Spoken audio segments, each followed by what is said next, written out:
Okay, now we're going live. I was wondering why I didn't pop up. So that whole time we weren't actually live. There we go.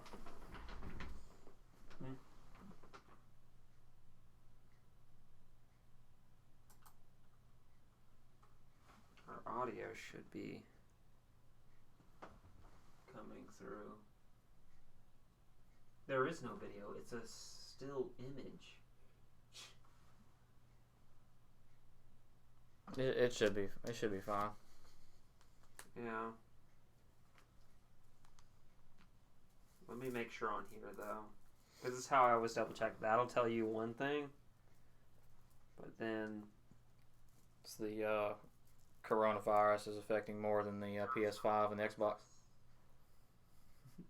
sorry, it's affecting YouTube. Yeah, like I can't. It's like it's sitting there saying your video is going to experience buffering. It's like there's no video. It's just a picture. Like it's going to have trouble doing the picture. We are live, though. I can definitely tell you that. Awesome. Fantastic. Let me share this. So, yeah, officially, your views, you got to keep them. I know how much you don't like the Smurfs. Let me post this out to the Facebook land so people will know that we're live. And I'll try to keep an eye on the chat. Sometimes I'm really bad about that. Oh, wait. I'm going to have to keep an eye on the chat right there because I have to pull up all my stuff. So we got a bunch of topics for you. Welcome to the first 2-Bit podcast in like 3 years, folks. Making a comeback. Yeah, making a comeback. I have Mad Nat here with me. How you doing? He is a new addition. I decided to let him join our ranks because he's got a passion for all kinds of cool stuff like video games, comic books, all that great stuff. Plus, he's a great artist. Do you have a site you want to, or a Instagram you want to? You can follow me on Instagram or my Facebook page. It is John Ballantyne Art. So if you guys would I would love to see you guys on there. Just check out my stuff. I appreciate it. There we go. And with that done, do you want to get into your stuff first, or my, or we'll just switch between? Say, we just switch back. All and right, forth, so we'll have you start the topics off. One of them that I saw pretty recently and I thought was pretty interesting because of the global health crisis, quote unquote, that we've got going on, the coronavirus. I read that it could delay the PS5 and the Xbox Series X release dates. Oh no, you don't say. Yeah. Personally, I don't really see that happening. I really don't. Yeah.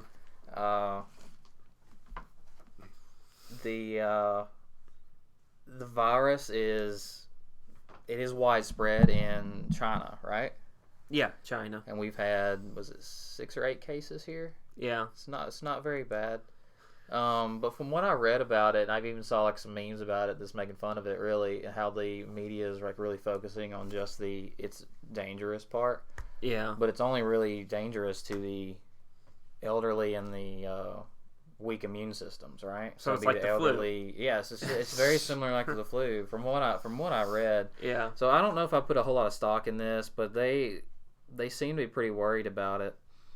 If it doesn't, I mean, they're supposed to be released late in the year anyway. So at worst, it'll be the first of next year. At worst. And honestly, folks, I mean, if it is an epidemic, I think getting the PS5 and the Xbox Series X are at the bottom of the list of getting a console. It's like I told you before we started. It's like these damn peasants need to get back in there and make my PS5. And there's gonna be a lot of people that's gonna look at it that way if it does get delayed. And it's just it's important to remember that health comes first before luxuries and before our things that we keep in our house. Yeah, I mean, so they're struggling with this virus over there. We're not, so it doesn't affect us as hard. So I think we just keep that in mind if it does wind up getting delayed. Yeah, I was gonna say, I mean, I'm really looking forward to the Series X, but if it's just like, hey, we need to take care of our people instead of releasing this piece of plastic you're really looking forward to, I would rather the people be taken care of, the workers over there be taken care of, because because I'm kind of a pro worker person. That's just me. So, but yeah, that's where I'm at with that. And segueing into a different subject, did you see? Now, this is kind of old news because we initially planned on doing this podcast like a month ago, and then I kept sleeping in all the time. And anyway, so Jedi Fallen Order, according to this article, is nearing 10 million in sales. And EA is warming up to the idea of single-player games. You don't say. Which I played Jedi Fallen Order, and while I don't want to say it's like the greatest game ever, it is a good single-player experience. It's a game you can put in there, and you're going to get, if you keep playing it like I did every day, you're going to get it beat within about a week, give or take, depending on the difficulty you choose. But it is a good story. The gameplay is pretty good. There's some minor glitches in it, but overall I like the game. And I like that Respawn has shown EA, hey, you can make money without having these multiplayer focused, social, because that's what EA thought. Like, even in the article, EA is just like, we're going to continue doing because we think there's a portion of gamers who like only to socialize, so that's why they're doing your Battlefront 2s and all that, and they're getting rid of single player in a lot of games. And they saw here that, there is a market. There's people who only want to play offline and play by themselves. So good on you, Respawn. You actually proved EA wrong and being like, hey, maybe we should look at single player driven games. Well, EA is a very single-minded company. Yeah. Their multiplayer platforms, like I did enjoy Battlefront 2 for the story aspect of it, and I did enjoy the how they implemented the space battles and everything like that, but still single player was extremely limited, and it limited the amount of times I would actually play the game. Felt like a tutorial. A very long tutorial. It did. The story is pretty much what the story mode was. A really long tutorial. Yeah, a long tutorial. And well, I mean, like I don't like multiplayer games to the effect of that's all the aspect is of the game. Yeah. If it doesn't have an in-depth story, it doesn't capture me to the point where I can play it over and over and over again. Yeah. That's like the. I don't make it a secret. I'm not too big in like the Call of Duties and things like that, unless it has a really good story to it. Which it hasn't had in a long time. Right. It's a pretty bland game for me. And it's not because it's a first-person shooter either, because I'm in love with Borderlands. I think Borderlands is great. Yeah, which we need to get on too. Just saying. Yeah, I know. We do need to do that. I got to clear my hard drive space up. Come on. I haven't got to play Fallen Order yet. From what I did go recently through a playthrough of the Unleashed. Yeah. Backwards compatible or the 360? Yeah. I was actually playing it through the PlayStation Now. Oh, okay. Because they're both on there and they were both free to play. So I went through both of them, and I want to say the second one was not remastered, but what's the word I'm looking for? Not remastered, but a port, would it be? Yeah, something like that. Yeah. But I really enjoyed those games, and I fully expect to enjoy Fallen Order. It is good. It is. I mean, I played it, I beat it, and there's not much left after that, but it was a great experience. Unlike, like I said, Battlefront 2.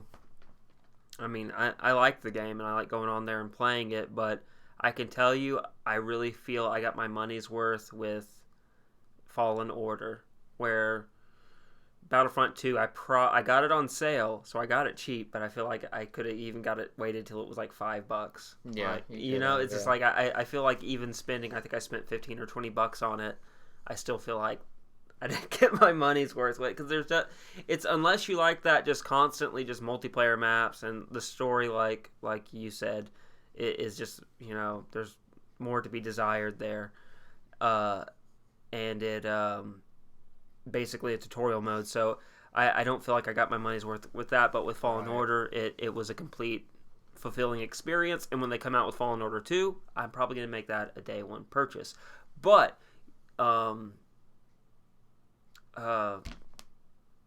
brain fart, sorry folks, I was actually going to segue into something, and I realized it's your turn. It's your subject.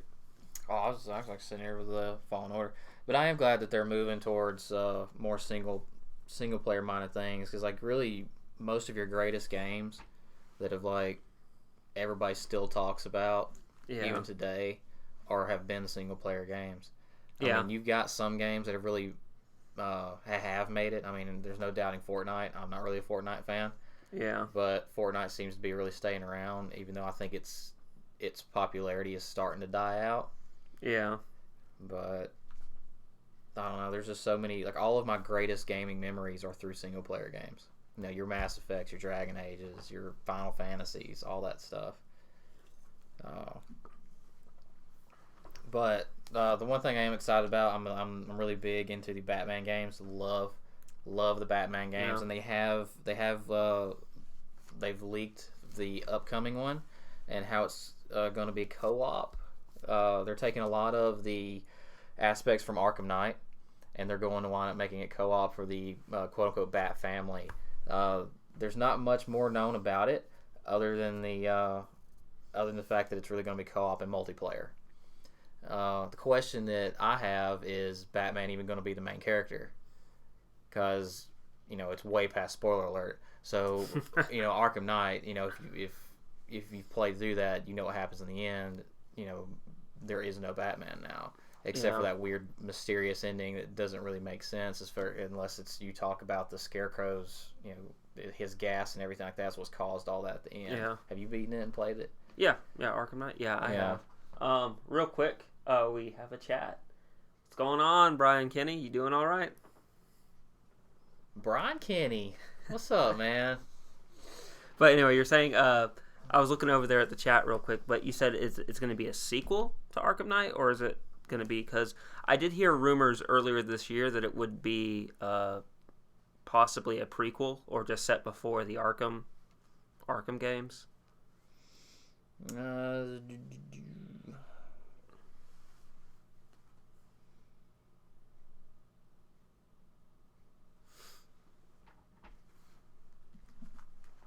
It's not like nothing's really, from what I'm reading, there's nothing really like definite in it. Because the last it's rumors, all rumors this, rumors that. Okay, yeah, I was gonna say, because the last few rumors for it was what was that storyline? The something of Owls, was it Order of Owls, House of Owls? I can't remember the. It's Court of Owls. The Court of Owls. Yeah. They're wanting to base it off of that, which I'm all for. Well, that would have to be like a prequel thing, because I think I can't remember which one it is, but I think there's a reference to the Court of Owls in one of the Arkham games already. Okay. So, because I think you should definitely keep it in that universe, but maybe get away from the whole Arkham like naming, I guess, and kind of the Arkham like, you know, move on from that story arc and go to other different stories. But you can keep it in that universe for sure. Yeah, I'm kind of surprised they're still sticking with Batman. I mean, there's there was others heavy that could go. There was heavy hints about Superman in Arkham Knight. Like, you got Lex Luthor's building, you got Lex Luthor leaving voice messages on Bruce Wayne's answering machine. You got the bad guys talking about Superman. Like, there was a lot of like heavy and not just Superman. I also thought there might have been a Justice League, because they mentioned other, I think, characters as well. I guess those were just like cool little Easter eggs to show a bigger universe is out there. But I guess it could be difficult. You know, it might just be difficult to figure out how to make a decently playable game with your main character basically being, you know, impervious to anything. Yeah. You know? I guess they don't want to make it where your health is based on civilians, like Superman Returns on 360, which I bought and I played, and let me tell you, I stopped playing it after a few levels. No, they haven't. I don't. Because Superman doesn't die, but you will get a game over if the citizens, like, there'll be like meteorites just crashing into the city, and you got to stop them. And if you don't stop them, that's your health is the city. And then also you have a stamina bar, so if you get tired, you can't use your powers. So you got to like watch. It was A for effort, F for execution. Well, D for execution. Maybe they should get Insomniac to help them out. I mean, that's Spider-Man game though. Yeah, Yeah, it was good. And segueing over to Sony games, I don't know if you've noticed, but a lot of people have made a big ado about how Xbox games are now also on PC, Right. day and date, and all that. And people have been making a big deal about that. And honestly, it's a smart move because you got a lot of people on PC who are never going to buy a console. So that's money you're just leaving on the table. And a lot of a lot of fanboy wars have erupted over that. The endless war of PC versus console. Yeah, of PC versus console. I don't know if I sent you this one. I was just going to speak about it in general. Yeah. But it has recently come out, and I believe they're still in the rumor state, but Horizon Zero Dawn, and I believe, and there was some, I think they were looking for someone for PC on Last of Us 2, like a PC-specific person. So Sony is also going to PC. They're a little bit slower, a little bit further behind than Microsoft, but it all appears that PlayStation is going down that same route where, yes, it'll be exclusive on the PS5, but it's also going to be on the PC.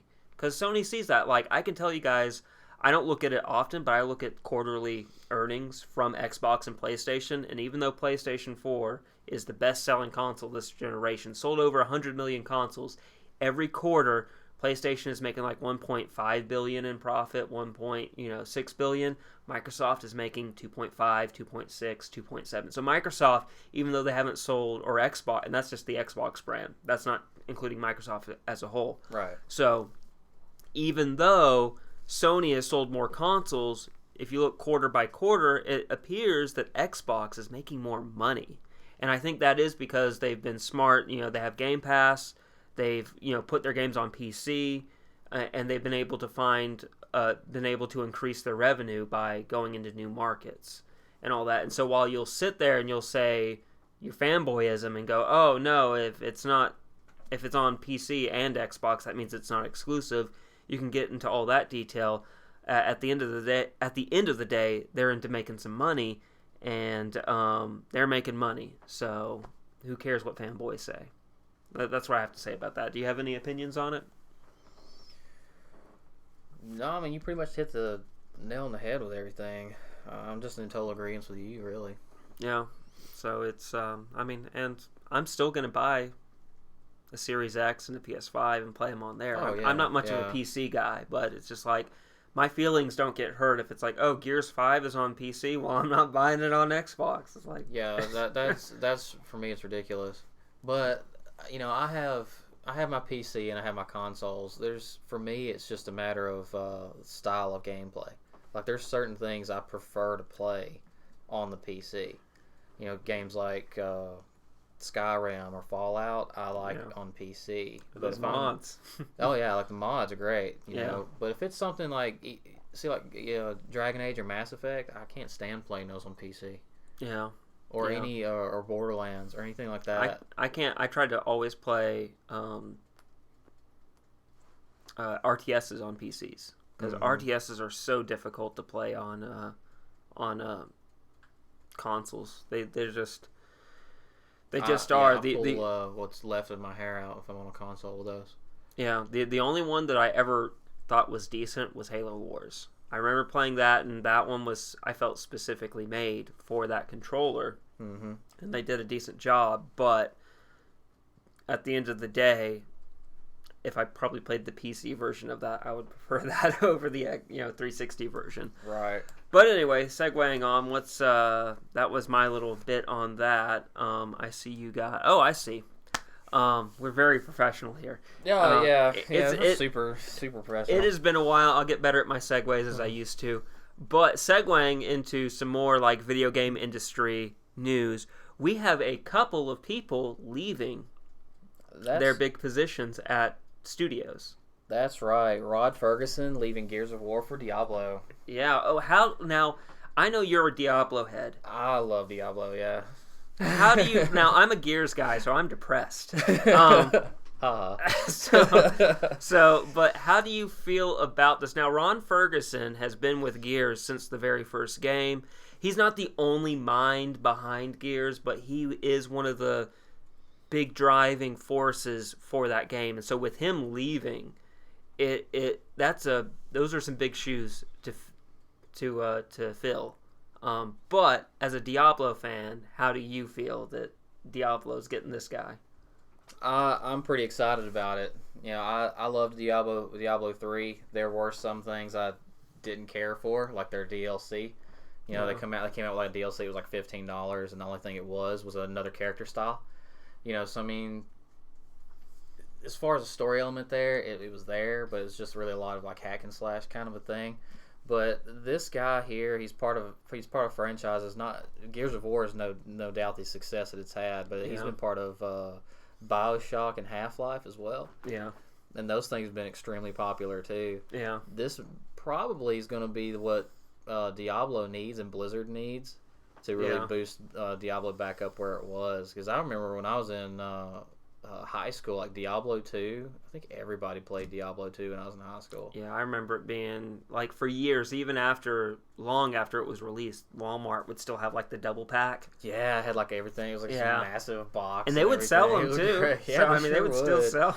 So. I mean, Diablo's got the potential there. I mean, I like the concept of it, and, you know, the gates of hell opening up and whatnot, and all these different types of people are, you know, trying to stop it and everything. And it's pretty neat concept and how they've used all the different names for the devil and everything. Yeah. But anyway, for me, I'm still just so sad because it's just like I said, he's one of the reasons why they put like Princess Bride references in like the achievements and stuff. He said that in an interview. It's just like it either references this or it references the Princess Bride. Little touches like that he's had on the Gears franchise, and he's just really...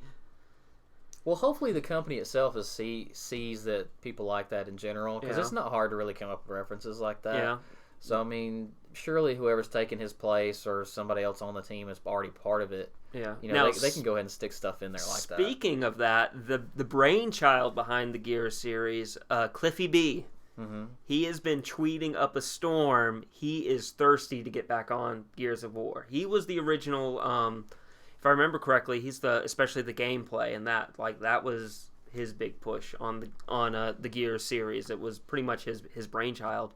Now, granted, Cliffy B has had some troubling years. I know he had his own studio, if I remember correctly, and he came out with a certain style of game. Like, it was a lot like Overwatch, but then Overwatch came out and he just got knocked out of the water, and I don't think he's really been active. Correct me if I'm wrong, but I don't think he's been active since then. He kind of tried to get out of the video game industry, but he is definitely trying, and Microsoft should snatch him up, because I don't think I shared this with you. I just shared him saying, hey, you know, I got some ideas here, or, you know, hire me, Microsoft. He made another Twitter post where he's just like, Cliff, or not Cliff, but Rod left a lot of ideas that they wanted to do in the original Gears of War trilogy on the cutting room floor. So I hope they pick him up, because that would be you're getting one of the original groups. You know, this is one of the guys who was right there with Rod with the original Gears games, making them. So you would get one of the original people pushing, you know, it would have that, I guess, authentic touch to it. And he would probably even, especially since he was more on the gameplay side, he would probably even bring Gears, because a lot of people have been a little disappointed in the recent Gears games, because I guess they've kind of taken a little bit of a departure from the original gameplay style and all that. So he might even try to bring some more of that, you know, old school back. But I would be excited to see, because he's talking about different ideas that were left that they wanted to explore. Right. But for some reason or another, Rod didn't explore those ideas. He went another way. So it would be interesting to bring Cliff on board and see what happens. So there's a glimmer of hope. So hopefully Microsoft doesn't shoot themselves in the foot and they just go, okay, you're ahead of the Coalition Studios, make us some money. Because that's what Rod was. He was the head of that studio. So I would love to see that. You know. I'm excited because they've got the Diablo 4 is supposed to be coming out on PC, or they're working on it. Sorry, and they've got the there's a smartphone game as well, Diablo Immortal. Oh yeah, people were disappointed.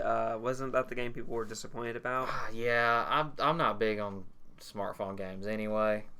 Most of them are too mind numbing for me, I guess. Yeah. You know, Candy Crush and all that kind of stuff. Which I don't know. I never really got into that. I don't care if it's Diablo or not. It's hard for me to sit there and play a game on my smartphone. On your smartphone, yeah. Yeah. I got some breaking news here. Oh man, what's up? Jonathan is on his way. So Huh. Jonathan, one of the original guys, will be here on the podcast soon-ish. Well, with that out of the way, you can just talk to the folks. I'll get Mr. Jonathan. I was gonna say, I guess that's him right there at the door, I suppose. The Nintendo says it's not planning on doing any new Switch this year. I have got the Switch. I actually got it for my son. I'm one of those people who are very unpopular opinion on some of the Switch games not being really that grand. But, you know, we won't talk about that while Sean's walked away. I'll let you be in the middle, Jonathan. Where? Oh, thanks. Hey, how you doing, man? I'm in. Jonathan. Welcome back, Jonathan, Hi. to the podcast. Well, I guess I'll have to get in the middle. You want to talk to the people? It's been a while. So, we streaming on Twitch? What are you doing? YouTube. We're back on YouTube. Oh, cool. Yeah, I only did this is like short-term thing, so that's why I just have the 2-Bit Talks picture up there. Oh, I got you. But we are live. It's been a long time, Jonathan. Yeah, it has. What's going on, guys? What have you guys been talking about? Well, we were just talking about how Rod Ferguson is leaving the Coalition and Gears of War to start working on the Diablo series. Okay. And John here is really excited about it because he's a big Diablo fan. Okay, cool. Do you have any strong opinions? I probably just came in at the wrong time. No, I'd like to hear what you continue your conversation. Oh, we just finished it. That's what we were talking about. We're about to move on to the other thing. All right, move on then. All right, what's next, John? Just the Nintendo not coming out with new Switch this year. Did you hear those rumors, Jonathan? No, not There was really. a rumor that there was going to be a Switch Pro. Oh, yeah, I did hear about that. And Nintendo officially came out and said, nope, we're not making a Switch Pro this year. Do you think it would have been a smart idea? No, I don't. Because they just came out with the Switch Lite. Yeah. So with the Switch Lite, it's like, I just spent $200 on this, and now you want me to spend $300, $400 the next year on another one? Right. Yeah, their sales would plummet. Wasn't that how companies normally do it, though, is they try to position themselves to have, like, a high-end version of something that's extremely popular, like the iPhone does, and then a low-end version?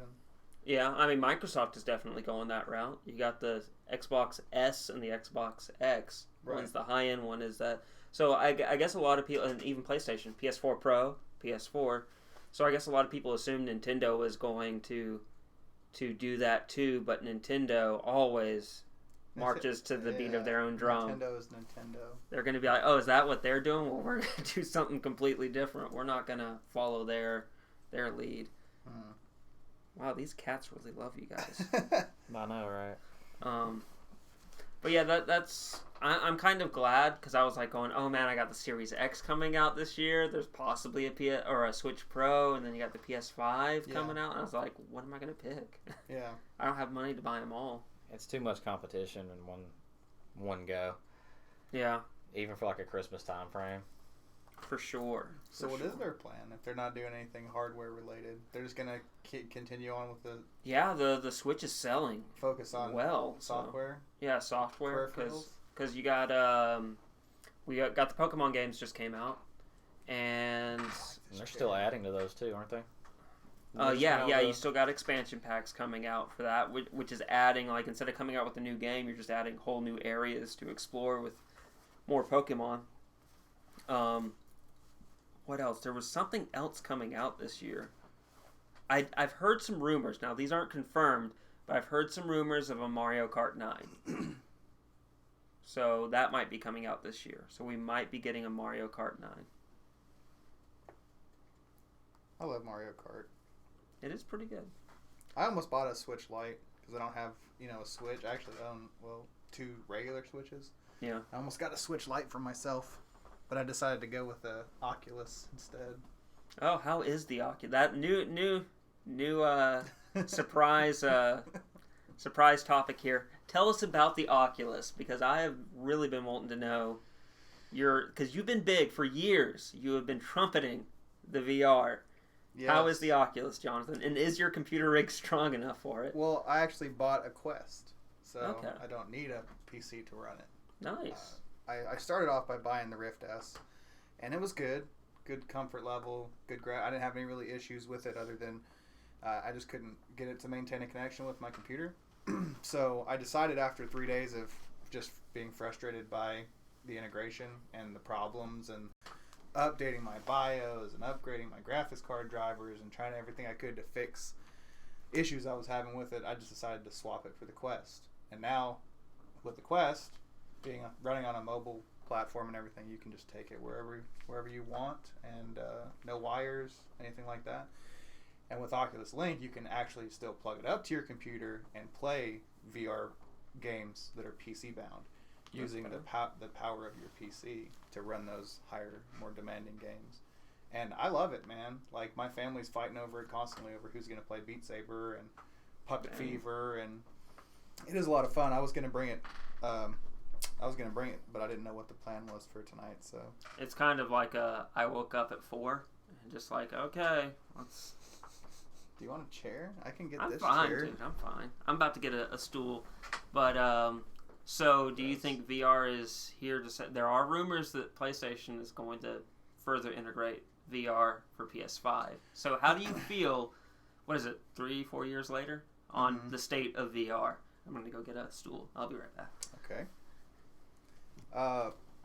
I've been a proponent of it since I got my first Google Cardboard, and I stuck my Note 3 inside of it, and I was just like, I saw the potential for it, because it is awesome to be able to immerse yourself in a game. And the biggest boundaries to VR has always been, to get a decent experience, you had to put up the cash, because you had to have a rig, and then you would either get HTC Vive or an Oculus Rift, and then you'd have to dedicate an area to your VR because you needed external sensors and things like that. Yeah. But last year, when Facebook announced the new tracking systems and the Quest and the Rift S and all that, I think that they broke through that barrier, because the Quest is $299, the Rift S is $299. Starting out, and neither of them need external sensors, which is really, really helpful for on-the-go play, especially with the Quest. So I think that they're finally starting to break down some of those walls to entry that a lot of people had, especially with the price and the technical aspects of the setup. Yeah, I found the setup to be really, really easy. It's pretty much a put it on and go system right now. Like, my 10-year-old put it on and it was just intuitively knew how to operate it. Dang. So I think now the hurdles are going to be just the content. Just the content? Yeah. I do know that it seems like Microsoft is ceding that to, like, Sony's wanting to compete with VR, but anytime Microsoft talks about it, at least in the aspect of the Xbox, they're like, we might do it down the road, but I think that Microsoft seems to be ceding, like, Oculus is the ones who are dominating that market, and we'll just be happy to integrate it, down the road into the Xbox. Right. Xbox is one thing, but Windows with their mixed reality stuff, they've been really trying to push into that for a while, and it's pretty much fallen on its face at this point. Yeah. All the third-party mixed reality headsets are pretty much you don't hear much about them. So they're waving the white flag on. Well, I just think the mixed reality AR way, people, they really wanted to have something that you could see out of, sort of like at all times, and then the AR is just an overlay on top of the real world, sort of like a Google Glass situation, but for your whole face. And I just don't think it appealed enough to gamers, and that's who you want to market something like that to. Yeah, because they'll be the ones willing to spend the money. Yeah, but Microsoft isn't giving up on it completely. I just don't think they're focusing on it for Xbox. I mean, I downloaded and played Minecraft VR. They have a VR mode in Minecraft that's just native to the game. It actually works really well. So I think more people need to, or more developers need to find novel ways to incorporate it into their gameplay. PlayStation, I think that I don't know. I don't know a lot of people that own a PlayStation VR, so I can't speak much to the quality of it. But they do have a ton of games on it. Yeah, they did. They are trying to support it, and I thought about. I was like, maybe I'll get a PlayStation VR down the road, but it's just so expensive, and I'm like, I could just buy a game and be happy with the game. It's cheaper. But when you really want to look like an idiot and have a big box on your face and then ignore your family and your friends, and I already do that with my TV. Fall into the Ready Player One world, you know? Yeah. But this way, no one can see what you're looking at. Yeah, true. Didn't we talk about using it for Pornhub one time? I just remember lots of conversations about VR, so I had to get an update on it. Yeah. I love it, man. It's really great. I think it's worth especially with the Quest and the Oculus Link capabilities now. I just think it's if it's something you're interested in at all, it's one of the best values for the money that you can get as far as the experience and ease of use, and you can have a good time with it. Well, I guess now you guys might have some more topics for us to talk about, but I'm going to go ahead and use my last topic here, and that is Phil Spencer, the head of Xbox, came out in an interview and announced that Microsoft, or they do not view PlayStation or Nintendo as a competitor. Who doesn't?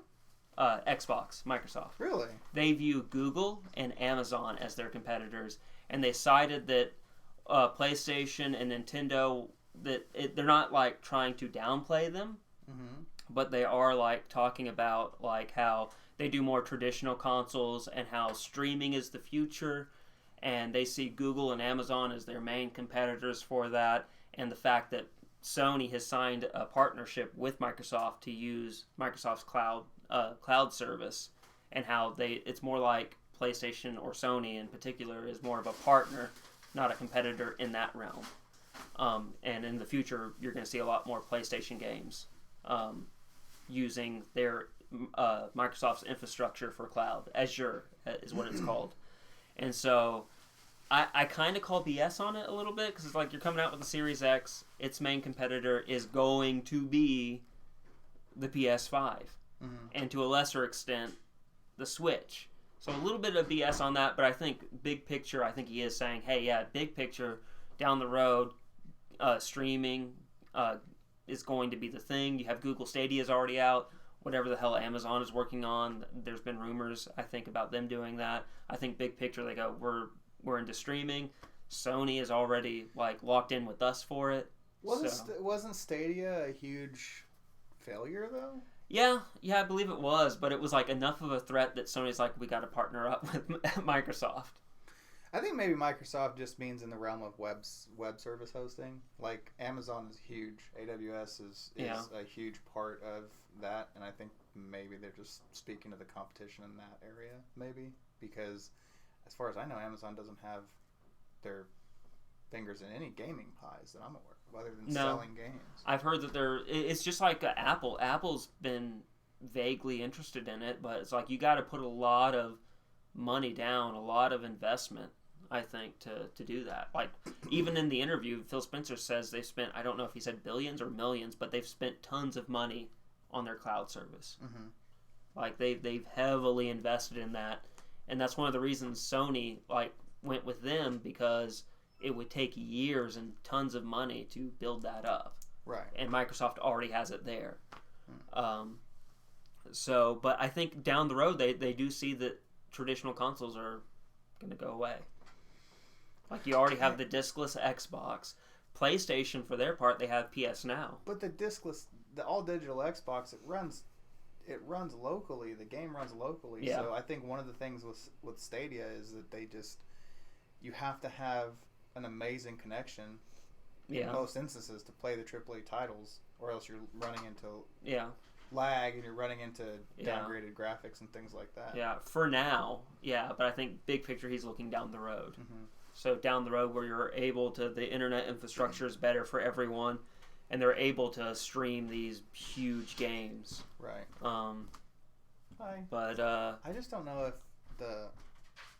if it's easy for people in certain areas, especially metropolitan areas where they have high-speed internet connections, and when you get out into rural areas, the only thing you have is like DSL or satellite-based stuff. Like you're really screwed. And that's right now, but I do think that we should make, and I do believe people will make an investment because we do got to get great internet service out to everyone. Mm-hmm. Not just because you live in a city, like even the people who are living out in the sticks, they need to have great internet service too because those are customers too. They'll spend money on your services. So, John, any opinions on this? No, not really. The only real streaming service that I've even used has been the PlayStation Now. I actually like games going strictly to streaming. I do like that. Less clutter. Yeah, a lot less clutter. The only thing that's really saved on my drives are like my save files. And that's about it.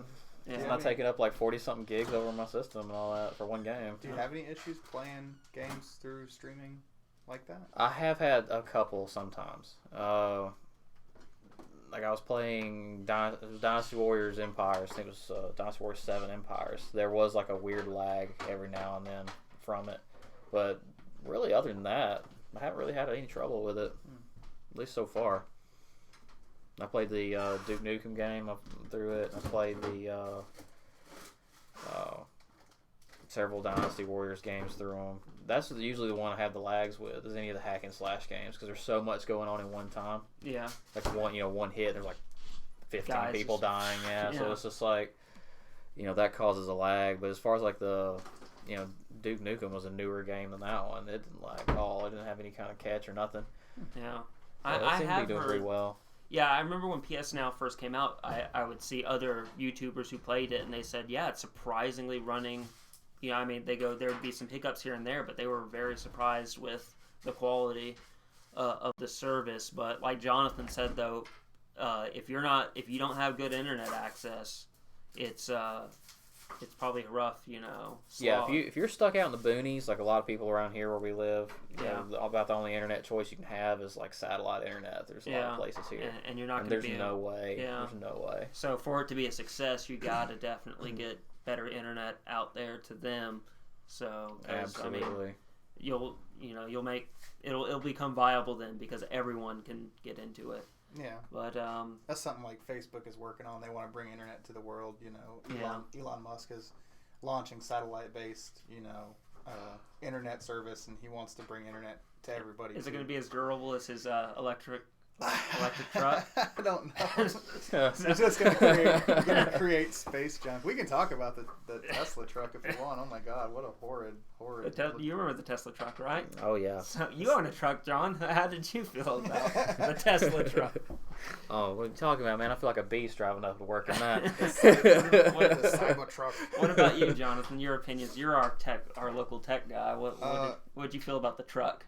I thought it was a joke. Like this is such old news. It is, but we were planning to do this like a long time ago, and it's just I watched it when I heard that he streamed the Cybertruck and stuff, and they were all these artist renderings of it, and it kind of looked like a pickup truck Model 3 and stuff. I was like, that's cool, and then he drove it out, and I was like, oh, this guy's a fucking practical joker. I love Elon, he's so funny. And then he was like, here it is. No, seriously, this is it. And I was like, you fucking asshole. Like, it's horrid. It looks like it's Polygon. Polygon. It looks like something that I would see in, like, Terminator 2. Like, when they were, people like, compared showing the it future. to, like, Nintendo 64 graphics. People were, like, putting it in, like, old games like that. It fit in so well. I kind of see why they would think in a segment that's populated with a bunch of trucks that all look the same, why doing something like this might make sense, because it is kind of a tough market to break into. I've heard people argue that. But to me, it's the stainless steel exterior, the flush door handles, the unbreakable glass. You're just asking to fly off a cliff in this thing, and no one can get you out while you burn it up. When the battery explodes, like, no one can get you out. Like, they can't open the door, they can't cut through the door. You know what I mean? Like, and the price point, though, how much was it again? It was, like, ridiculous. No, it actually wasn't too bad. For a person like me, it was ridiculous. The 2-wheel drive version with the 100-mile range, it's like they start real small. But it was like $40,000 or something.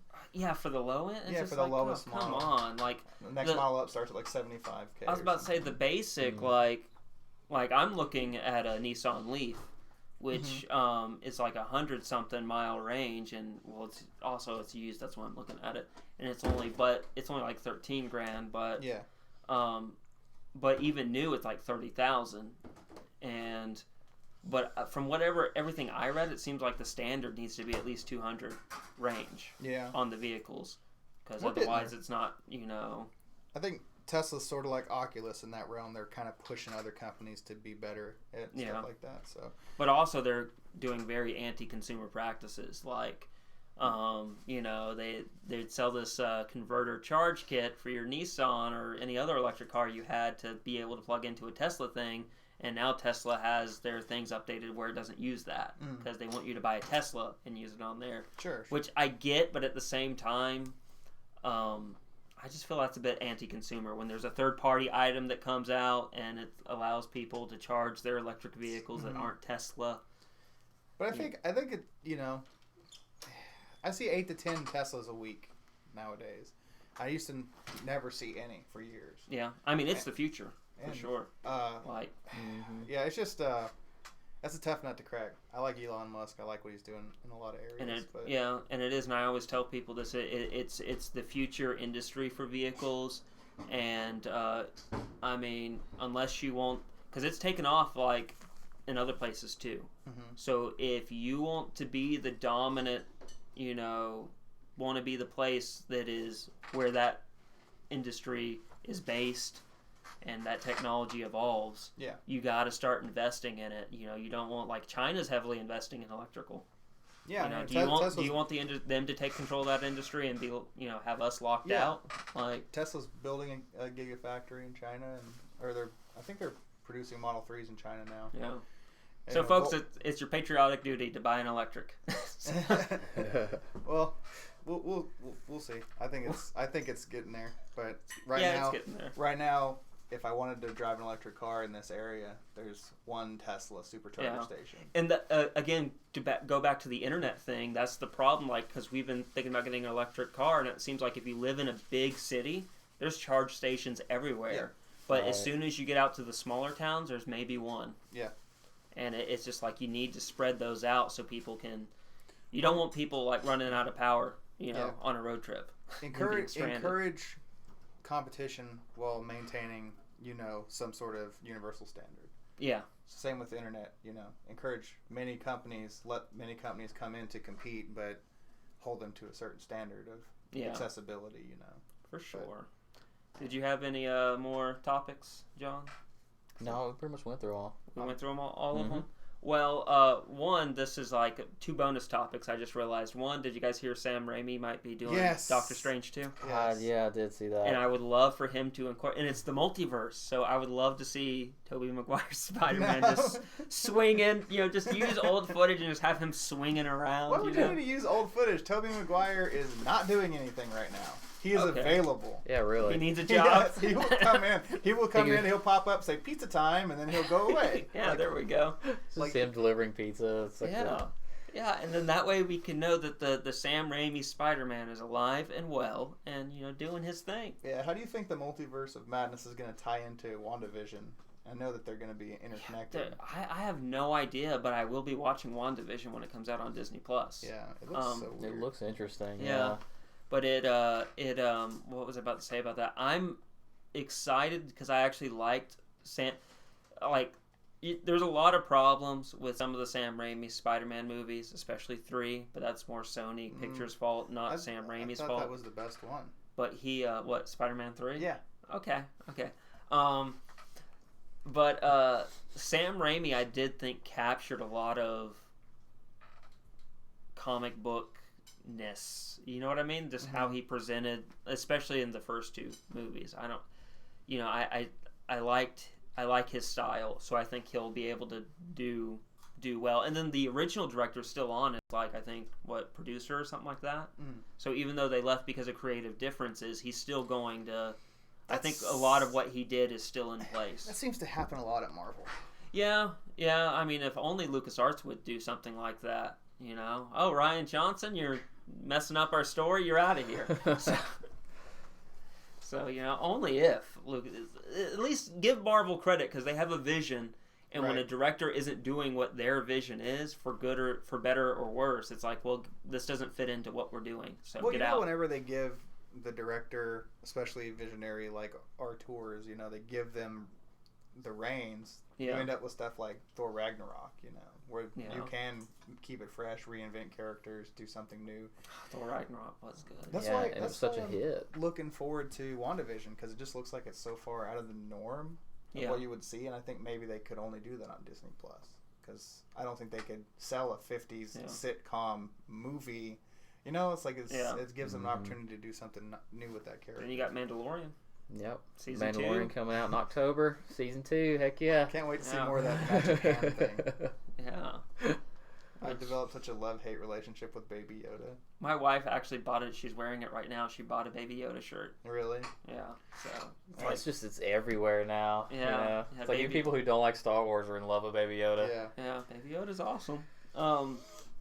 So last subject here. Something I haven't done in a while. I'll make this a monthly one, not like an every podcast one. But what you playing, Jonathan? Beat Saber. Beat Saber on Yeah. Oculus Rift? Yeah, the Quest. The Quest? Yeah. Oh, sorry, Quest. Yeah. Yeah.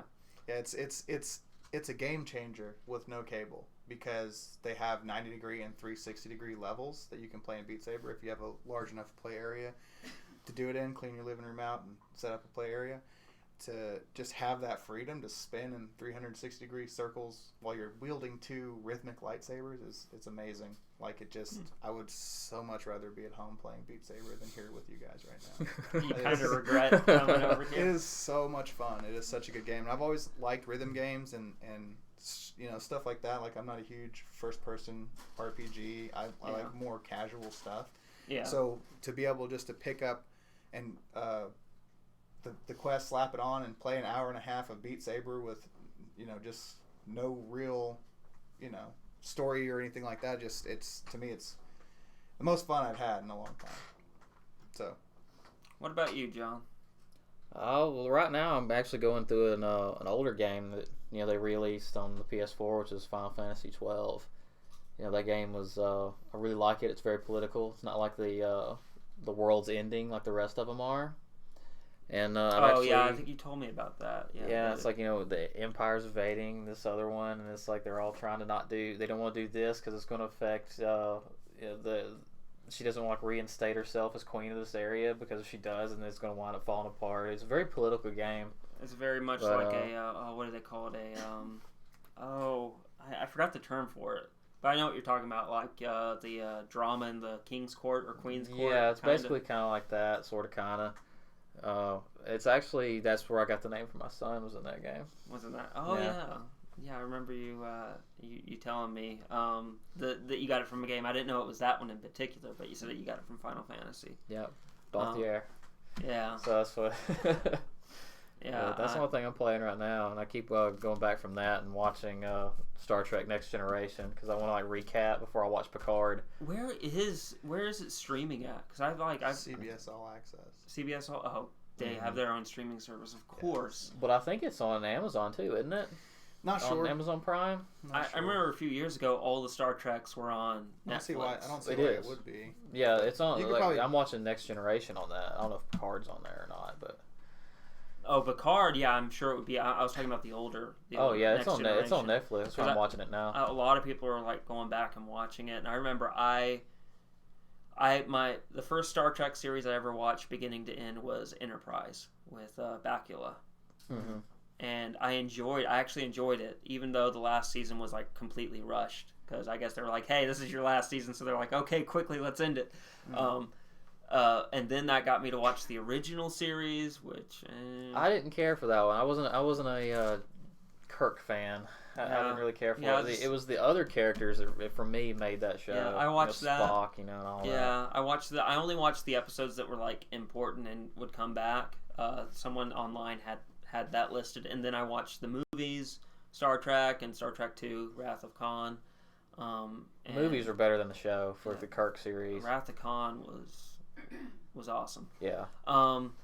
And then I started to watch Next Generation, and I kind of fell off because I started getting into some other stuff. But it's hard to maintain. Like, you binge watch a bunch of stuff, and then you just get to a point where it's like, oh, I'm tired of watching this type of show. Yeah. But that doesn't include what I'm playing, which is Assassin's Creed. And going back to Kakarot, in between Assassin's Creed and Kakarot, I'm almost done. I've played every Assassin's Creed game except for 3. So I got Syndicate left, Odyssey, and that Russian one, the weird little side-scrolling one. And then I will have played every Assassin's Creed. John can tell you, because we were planning on playing a lot of Borderlands, I'm always going back to Assassin's Creed. Because I'm like, I gotta beat them. That's been your staple for a while now, going back to that. I can't remember if it was last year or the year before last. They had this big sale, so I bought them all, like for like $30. Yeah. And I had them all, and so now I'm like, keep looking. I'm wanting to clear out space on my hard drive because I've like, even though I have like 70% used, I'm still like going, oh, I need to clear out more space because you don't know if there's going to be a bigger game that comes out down the road that I want to get, and so that's kind of why I've been driving, because I'm like, those Assassin's Creed games take up a huge chunk of my hard drive. So I'm wanting to clear those out. Next series, I guess, will be Far Cry. You know, now that I think about it, Microsoft probably thinks I'm a big Ubisoft fan because I have a lot of Ubisoft games on there. And I'm not particularly pro or anti-Ubisoft. It's just... all your recommending is going to be from them.